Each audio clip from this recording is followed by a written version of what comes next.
Hello everyone, my name is Heather and welcome to the channel Bookables. Today I am here to talk about the most wonderful season of the year. That's right, my friends, baseball season. So today I'm talking about my favorite baseball romances. If you don't know, I'm a big fan of baseball. Started like 3 or 4 years ago. My husband has always been really into watching baseball. His favorite team is the Braves. I decided to watch it with him to have some sort of supportive, and I got really into it. So now I really enjoy watching it. So yeah, today I'm going to talk about my favorite baseball romances. I've read a few. There's been a lot I haven't loved, but there's been a few that I really enjoy. So yeah, let's talk about baseball and baseball romances. And like I said, my favorite team is the Braves. And don't say anything. I know this season already has just started and it's not been good. I know. It's hopefully we'll come around. I don't know. The season is long and it's just begun, so here's to hoping.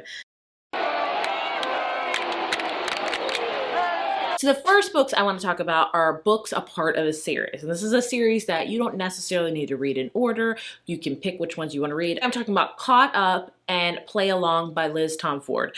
These are books 3 and 4, a part of her Windy City series. And if you don't know, the Windy City series is kind of sports romance. So the first book in the series was hockey. The second one was basketball. That's my favorite one. Books 3 and 4 were baseball romances. And her newest one coming out, I believe at the end of this month or maybe next month, is another hockey romance. So it's kind of has all these characters intertwining, but I'm talking about books 3 and 4 because they are baseball romances, and I have to say they're pretty good ones. So the third book is Caught Up, and it follows Kai, who is a pitcher for, I think, the Windy City Warriors, like Chicago, pretty much imagine that it's the Chicago Cubs, you know what I'm saying?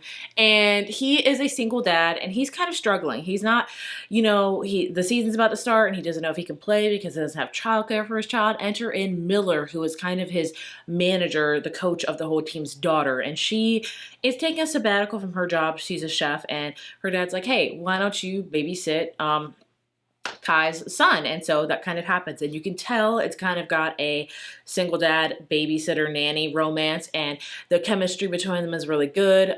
He's a pitcher, like I said, so you get a lot of him talking about his games and stuff like that. But overall, for a baseball romance, it's pretty solid. It's not my favorite in the series from her. My favorite book in the series, like I said, the second one.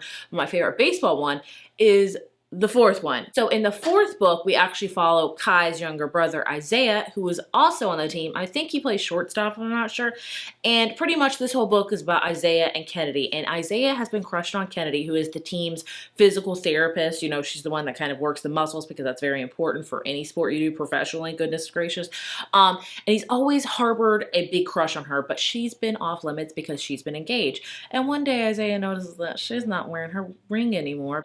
Split. And so basically what happens is he takes a shot. It doesn't really go that well, but one night in Vegas, they just decide to, have a few drinks and they get married, and they kind of have to pretend that to avoid a PR stunt. And so that's pretty much how it goes. It's the very much of he's been pining for her for years. She finally wakes up and is like, oh, I maybe do like him. I really enjoyed this one. I thought the chemistry between the characters was really good. Isaiah's a great character. And overall, I would say out of the whole series, this is my second favorite, but both Caught Up and Play Along are great baseball romances, and I highly recommend. You get to learn more about the team, the camaraderie, the ins and outs of baseball, and I really enjoyed it. Art of Catching Feelings by Alicia Thompson. I love this pop art cover of baseball. I love this. So this book is not for everyone. I enjoyed it. So this book follows character Daphne and Chris. And Daphne, pretty much at the beginning of the book, is going to a professional baseball game with her friend, and she really does not like baseball at all. She's like, this is boring. I'm going through a tumultuous divorce. I can't stand baseball. And so she's like, you know what? I'm just gonna heckle the players because, why not? Baseball and any sport, really, it's not the best. I don't agree with it. But either way, she sees this one guy warming up, about to go out to bat, and that is Chris. And she doesn't know that he's been in a funk for quite some time. Like, he has had kind of the yips when it comes to baseball. It's just not been happening for him. So she heckles him, and he fails miserably at bat. And he looks at her through the crowd, and she looks at him, and she feels horrible, as she should. And so basically, just bear with me here. A little bit later, she goes on social media, DMs him on Instagram to apologize. Like, I'm so sorry, heckling and stuff. Only she never signed her name. She never committed that it was her that was doing the heckling. And she's like, oh crap. And so he starts responding to her, and they start maybe getting kind of feelings for each other. also, while that goes on, Daphne somehow gets a job as like the social media person for his baseball team. And so Chris meets her and he doesn't know that he's also been talking to her online. He thinks he's talking to two different women because he starts to get feelings for his heckler, Daphne, while also having kind of an intimate relationship maybe with this girl online. And so you can clearly tell there's kind of like a catfish thing going on, which I do not agree with at all. I hate when books have that.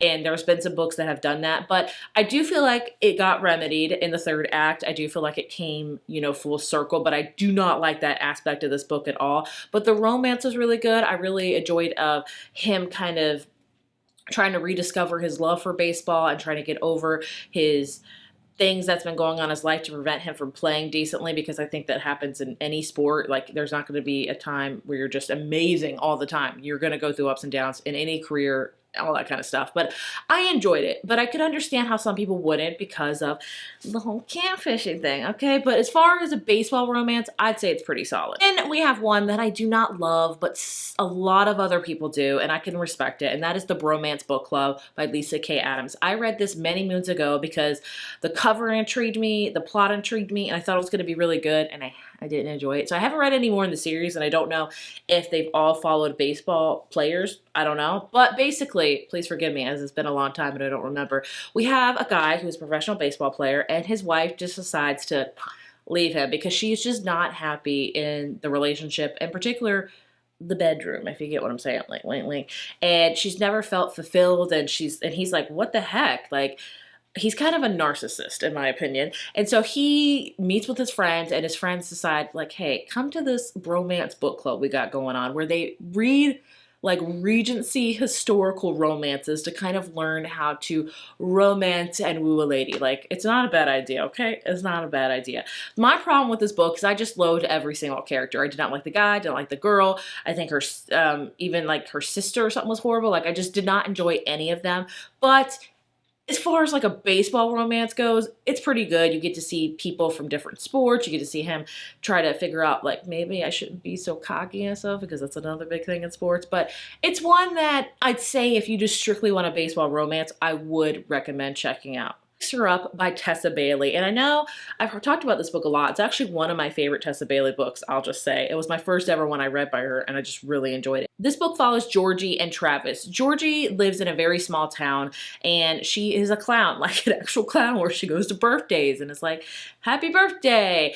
And basically her brother's best friend, Travis, comes back into town to live because he was a professional baseball player, but got injured, and since then he can't really play anymore. So now he has to go back to home, and he's very close with Georgie's family, and Georgie has always harbored a crush on him because she just is in love with him. And basically what happens is they strike up a deal to fake date to kind of boost Travis's images, because he can't really play baseball anymore, but he is being offered an opportunity to be a commentator or broadcaster, one of those things, you know, when they watch and they narrate the game. I don't know what the actual term is, but his public image just isn't the best. They're trying to make him a little bit more family friendly. So he's like, what's more family friendly than dating my brother, dating my best friend's sister who's a clown in a small town, you know? It's very steamy. She helps him kind of overcome his fear of playing baseball because he got injured and he's had fear ever since, which I can totally, this is just a sidebar, okay? When I was 11, I was playing softball. I was okay. I was never really good, okay? I played first base, but I enjoyed it. And we were warming up one time when we were playing a game, and I was throwing the ball back and forth with whoever it was. I can't remember. I'm freaking in my 30s now. And somebody called my name, turned around, then I turned back around, and boom, the ball hits me right in the nose. I'm talking about broken. So broken, I had to get plastic surgery on it because it was shaped like a Z, guys. It was like, So ever since then, I have not been, I can't play, like, I can play like catch or whatever, but if it comes to like an actual game and stuff, I just have a fear, man, and I can't break it. So when Travis had this, I totally can understand that, because that junk's real. When you have an injury, it takes a lot to get over that mental block. I've read a lot of books about it. I'm not that worried about it because I wasn't playing professionally. It would probably bother me more, but it was like a casual thing. But either way, I just wanted to throw that in there. I really enjoyed this one. I don't think people talk about this one as much because the baseball does fall like to the latter, but the whole plot's kind of around him boosting up his image to get a baseball job, so I think it counts. Then we have another one that's kind of out of left field, but that is Evie Drake Starts Over by Linda Holmes. I read this book many moons ago, loved it. It's one of my favorite books. I really enjoy it. It's more of a literary fiction, I would say baseball romance. It's not really romance heavy, but it does have a baseball player in it, and it does have a romantic relationship, so that is why I'm recommending it to you. So in this book, we follow a character named, you guessed it, Evie, and Evie is in a marriage that is just not good. It is just, it's not good. And she decides one day she's just gonna leave. She's just gonna pack her bags in the middle of the night, because he's a doctor, and just kind of leave, because he's been very verbally and emotionally abusive. And so she's about to leave, and then somebody knocks on her door. You like that? And it's a cop, and he's like, I am so sorry, but your husband was in a car accident and is sadly dead. And she's like, oh my gosh, like, and so the whole town, because she lives in a very small town, is very much sad for her. They're like, oh my gosh, I'm so sorry. And she's not happy that he's passed away, but she's happy that she doesn't have to like pretend that it was a decent marriage anymore, that she's kind of out of it. She got out of kind of like a get out of jail free card. And so she's having to just be with all these mourners and be like, oh yeah, I am sad my husband left. They didn't know that she was going to leave him that same night that he passed away. So it's, you know, it's kind of convoluted in that way. She is kind of struggling with rent and stuff, and she has an apartment in the back of her house, but who should move in but a guy named Dean, who is a professional baseball player. I believe he's a pitcher, and he has the yips. He just can't pitch like he used to. And so he moves into this back of this apartment at Evie's house to try to like just get out of the way of like baseball and stuff, to kind of regroup and relearn himself, maybe get over his whole yips and things like that. Evie and him have a relationship. I really, really enjoyed it. It does talk about baseball in it. He goes to like the small town baseball game. It's just a really good book about finding yourself again after a very bad relationship, and it does have baseball in it, so I feel confident in recommending it. And some other ones that I've read that I didn't love, but I'll talk about very quickly. We have Home Run Proposal by Maren Moore, I believe, or Maren Morris. This is like a new adult one. I think that's why I didn't jive well with it. It's like a whole college series about baseball. I read the first one. It was just okay. It's about these two college kids.